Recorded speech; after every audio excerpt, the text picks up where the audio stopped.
We are live.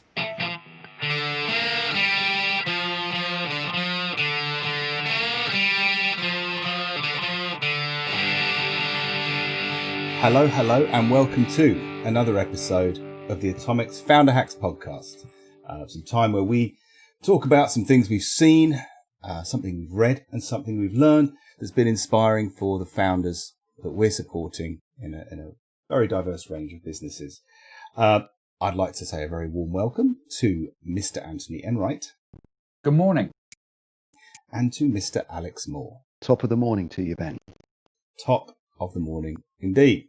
I think we're going to kick off this week with something that Alex has seen, a great story about, I don't know, is it innovation, this one? It's a very cool story. Yeah, I mean, I liked it. Super simple one, but it's just brilliant. I've got this view that, you know, the world's in a terrible mess, and it's the founders of small businesses that's going to get us out of this, and you know, the creativity of founders. And I found this one particularly inspiring. It's connected to a business that I've made a very small investment in called Van Murf. It's an electric bike company. Originally comes out of Holland. I used to have one until it was stolen, by the way. That's another story for another time. I loved my bike, and you two know, because I used to talk about it all the time. It was very cool. I remember it well. Yeah, it was very cool. I miss her so. But anyway, I'm still a very small shareholder of the business, and I came across a case study somebody sent me, and it was about the company. Coincidentally, they had it was just sent to me out of the blue, and I just it's Van Murf, that's my company, and they were just talking about an issue that they were facing, and it was relating to, you know, these bikes are quite expensive, between sort of $2,000 and $4,000 US, and for the electric versions. They have non-electric versions too. They put them in a box and then they ship them all over the world, and a lot of them were getting damaged along the way. I guess a bike was in it, and quite, you know, and these are expensive things to replace. And I think people were thinking there's a bike, and they would kind of chuck it around and along its journey from Taiwan, I think they are. And people weren't being, you know, the different people and the links in the chain weren't being particularly careful with them, because they thought, it's a bike, but they didn't realize that inside there's really quite a lot of electronics and some very clever stuff. So one of the founders read that, you know, I wonder if they read about TVs, and they were comparing the number of TVs that get in transit with damaged in transit compared to the bikes. And he thought, this is interesting. So what he ended up doing, and we're going to put a link to the photo in the newsletter version of this podcast, is put a picture of a flat screen TV on the front of the box. Yeah, with a tiny little bike at the bottom. So it looks like, for all intents and purposes, that the box contains a flat screen TV. And as a result of this, the article claims it improved the situation by 80%. So 80% better off. So I just thought, brilliant! What a lovely innovation! You turn a box transporting a bicycle into to make it look like a TV. You're carrying a TV, and the result for the business was substantial. You know, it saves a lot of money. So yeah, I just liked it. I thought it was a nice, warm, touchy one, and this whole idea about creativity and founders. So yeah, I just wanted to throw it back at you two, really, if you've got any thoughts on our you know, the creativity, the power of creativity of founders to get us out of this mess, or, you know, to innovate. I don't know. What do you think? Who wants to go first? It's quite brilliant. Anthony, why don't you kick us off? What do you think? Well, I think the first thing that I hear is about founders and entrepreneurs, and in the current situation that we find ourselves in, is what impact that founders and entrepreneurs can have. Because when you've got a huge business, when you're maybe the CEO of a large business, you know, you're not able to move nimbly, are you? You know, any small change you're looking to make probably takes a long time. Whereas when you're running the old oil tanker analogy, isn't it? Say that again, Alex. The oil tanker analogy, you know, 13 miles to stop. Absolutely. And that's where I think, you know, when I see stories like this, but when I see other stories and I read about other stories of what organizations have done in order to pivot or land grab during this time in small organizations, it's imperative that we encourage people to do that, because that's where we see where the opportunity comes from. There's no doubt that things are going to change, right? Our culture is changing, the business environment is changing, and the only people who are going to be able to ensure that we have an economy and that we have a future are people that are able to stick their neck on the line and be innovative and be a bit crazy and come up with these ideas. And what I love about this one is it's so simple, isn't it?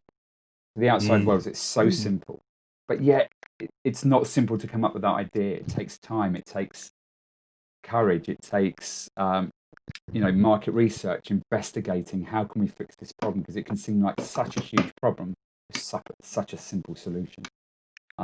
So for me, it's always about looking at the entrepreneur, looking at the founder, and going, this is the future of our economy.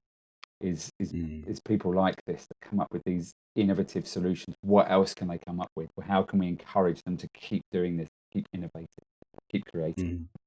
Yeah, let's face it, it's got to come from the smallest. You can't rely on governments of the world to fix this mess, can you? Really? Not being too cynical. No, I think it's a great story, and it absolutely illustrates the capacity for that sort of really lateral thinking, which I love. And the other thing I thought was quite brilliant about it is it's sometimes the smallest things. I mean, bizarrely, I was reminded, it's interesting you talk about big companies. In my days where I was leading a business that did a lot of learning and development within big companies, and one of our programs that we did, people used to do little projects, or big projects.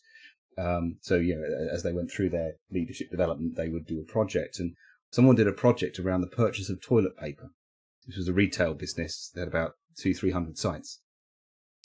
And what was happening is every single shop had a petty cash. And all they really bought with it was loo roll. That was pretty much it. Okay. And they went to the local corner shop or wherever to buy loo roll. Of course, you worked out that the cost of making sure all of those shops had that petty cash, the time of the managers to reconcile it, the time it took for someone to go and buy the loo roll and bring it back to the shop, was costing the company. I mean, we were in the order of tens or even hundreds of thousands. I mean, it was insane when they actually worked all this out. And that was the project she took on, was to replace how all these little shops bought their loo roll. And just the most mundane thing, right? The craziest thing, but the impact was enormous financially. And I think that's what I love about this, is that sometimes it's the smallest and simplest things that have the biggest impact in terms of your finance. And maybe we all need to look a little deeper at our businesses, right? Maybe it's worth looking for those things and hunting, and having a culture where anyone's empowered to have a crazy idea like that, to fix them, to look really laterally. A completely brilliant solution. And just noticing people have a different psychological relationship with TVs than bikes. Yeah. And what I love about that, Ben, is if you look at Post-its, for instance, where did Post-its come from? And I appreciate it's a huge organization now, but it came from 3M saying that every single member of staff, every single week, had to put aside a certain amount of time. I think it was half a day to innovate and come up with silly ideas. Didn't matter. No idea, no idea too big or small, no silly ideas. And that's where the Post-it came from. It's just by allowing people, creative people, to take that time to sit aside and come up with these ideas. And that's then the reverse challenge of a smaller business, isn't it? It's how do you give people time to be creative and come up with those ideas? But we know if you're able to do that, the impact can be huge. Well, as so often, our conversation seems to have taken a cultural bent, which it often does. And I guess I remember someone once saying, if you think your business has a culture, you're wrong. Your business is a culture. And I thought that was a very interesting one. But look, shall we step on to our next one? Because I think this is one of mine, and I know I've shared this with you guys already. But it's what I've read. It's something I've read. I've just started reading it. but quite inspiring. And it's a book by a lady called Jenny Kleeman, and it's called Sex, Robots and Vegan Meat. Love the which title. Is quite it's quite an odd title, right?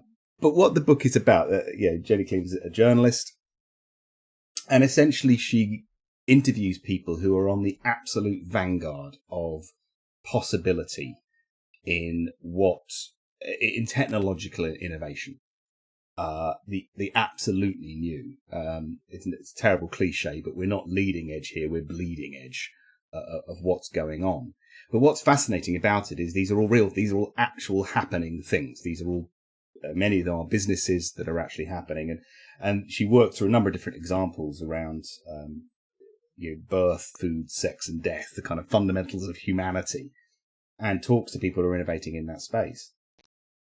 So it is in and of itself a fascinating read because she explores both the reality of what is now possible and what entrepreneurs are doing with it, but equally the moral implications of some of that. So perhaps the sex robots of the title, what are the moral implications of that in terms of human intimacy? She looks at people who are now potentially experimenting with growing human embryos outside the womb. I mean, absolutely insane. And what are the moral implications of that for humanity? In the context, perhaps, of if our history shows us anything, is that if it is possible, somebody will do it, which is quite a scary prospect. But at the same time, asking the question around what we should do. I guess what it made me think and where it inspired some thinking for me was actually so many of our businesses today, there's probably someone out there working on a technology that is going to make that business irrelevant. Not just competition, but complete irrelevance, redundant. And I guess, we know the classic examples, right? We talk about Blockbuster Video, who I believe were offered a chance to buy shares in Netflix early on and didn't. Desperately tried to pivot their model, but were just a huge business reduced to naught within a matter of a couple of years because they didn't spot that this technology was literally going to make them irrelevant. So I guess the question it inspired for me, which I think is a great question for any founder, is what is the technology that's being worked on right now that is going to make your business irrelevant? And I guess the follow-up question is, and what are you going to do about that? So I submit it to you as a taking us out there, chaps. I hope that's okay. Who'd like to have a little chew over this one? Okay, well, Mr. Moore. I put my hand up. Although I have no idea what I'm going to say, but I often do. I put my hand up when I have no idea what I'm going to say, and sometimes it works out. Like this whole idea of creative destruction. I think Schumpeter was one of the guys. There's a section, My Beloved Economists. They always have a Schumpeter section every time, and that's the thing. The constant, the creative destruction of the nature of business and how new things come along and they recreate, the things that were considered to be absolutely cast in concrete and solid are no longer there 10 years later. And I think this whole thing about how innovation spurs innovation and carries on is incredibly powerful, and look at the speed at which it's happening now is quite incredible. And when you factor in AI, machine learning, which I see it's essentially the same thing really as far as I can tell, but the speed at which this is happening now is quite amazing. And I'm a big fan of, I was banging on about Noah Yuval Harari, and he talks about this in the 21 Lessons for the 21st Century.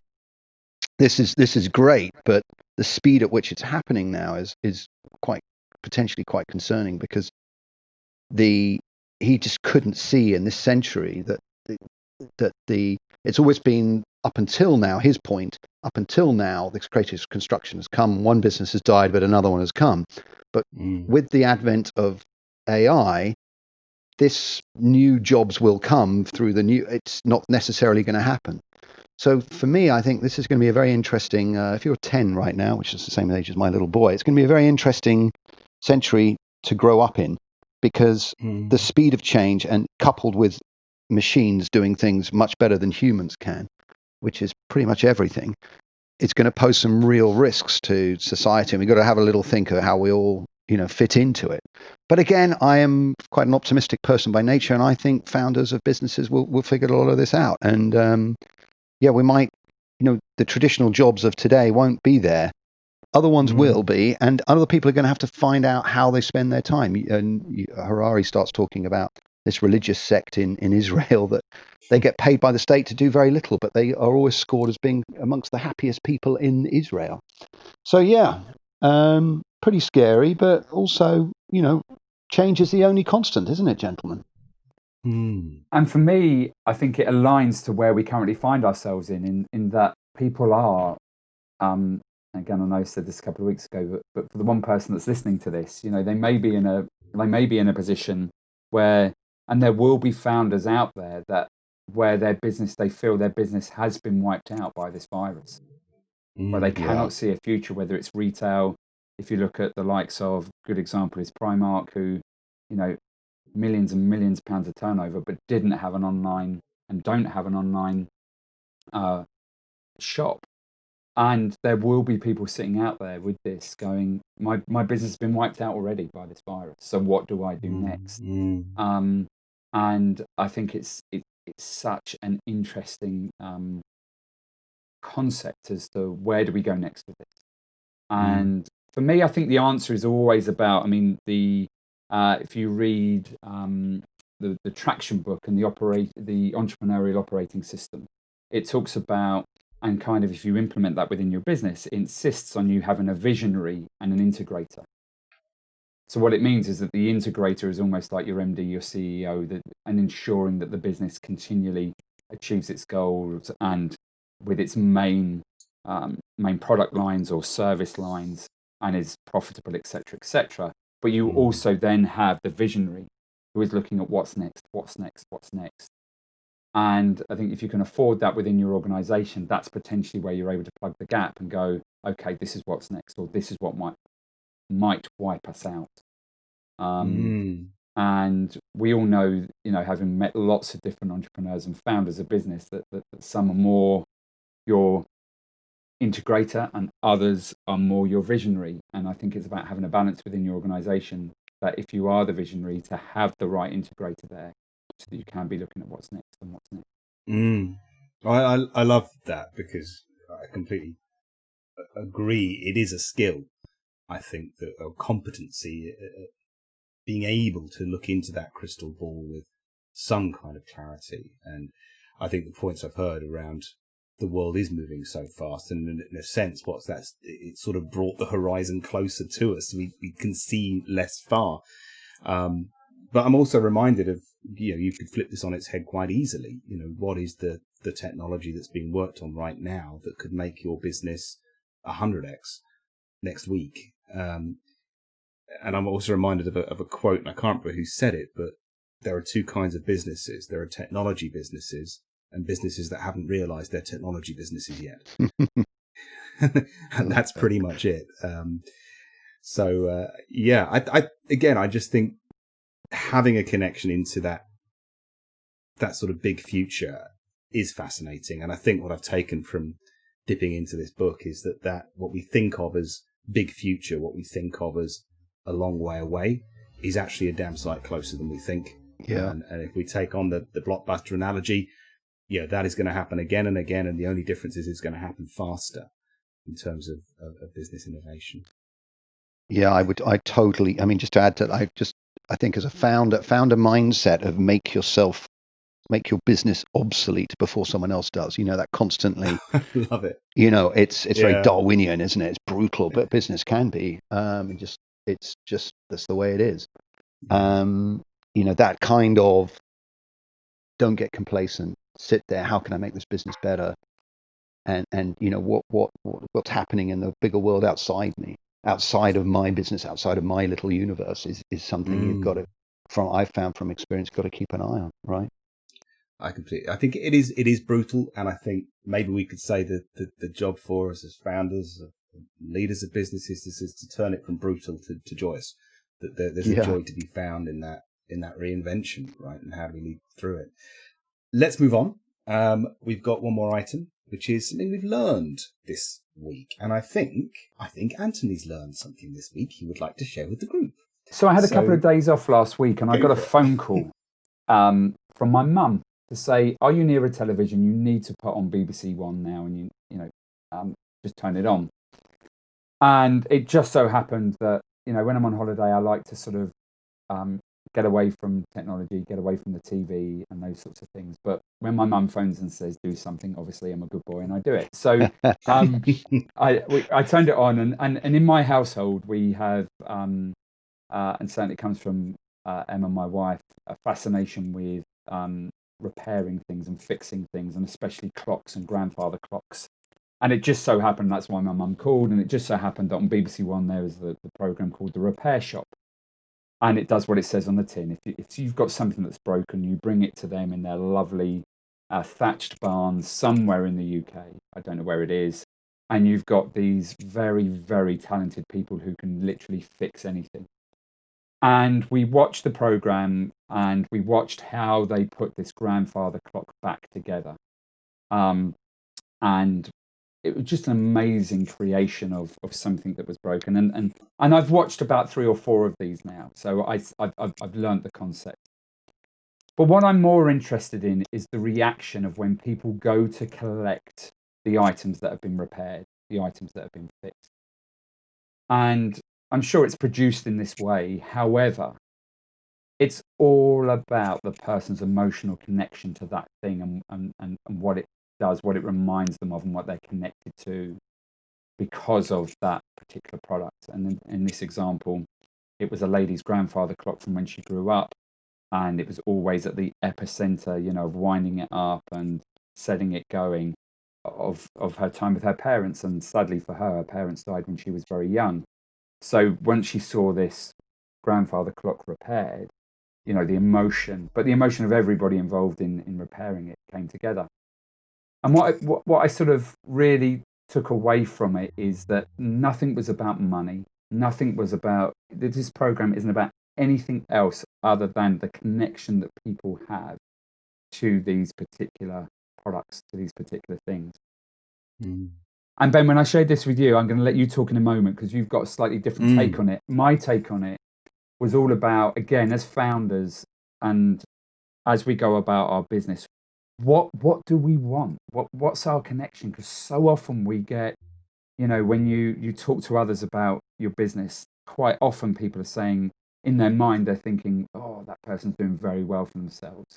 I was on a call the other day where they were talking about a friend who earns a lot of money doing a particular job. And they said, oh, they're really successful, aren't they? And when I'm reminded of this program, nobody is talking about money. What they're searching for is that connection. Mm-hmm. And I just wonder about most founders is, what was the reason why you set your business up? And do you still now live around that connection to that why? Or do we get so blown away by the sort of culture that we live in about making lots and lots and lots of money and being profitable and all those sorts of things? Or are we always mindful of our connection? Because what this program does is, for sure, the people that come and bring these items are of a particular age. They're in their, they're in their retirement years. And they're not talking about money, they're just talking about connection. So, and I just kept coming back to, what's our connection to our businesses? Have we lost that connection? Have we lost the why?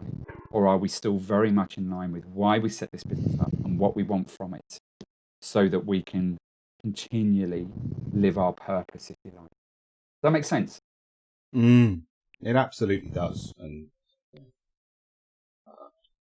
I completely have seen so many times the power when you see that connection maintained throughout the life of the business.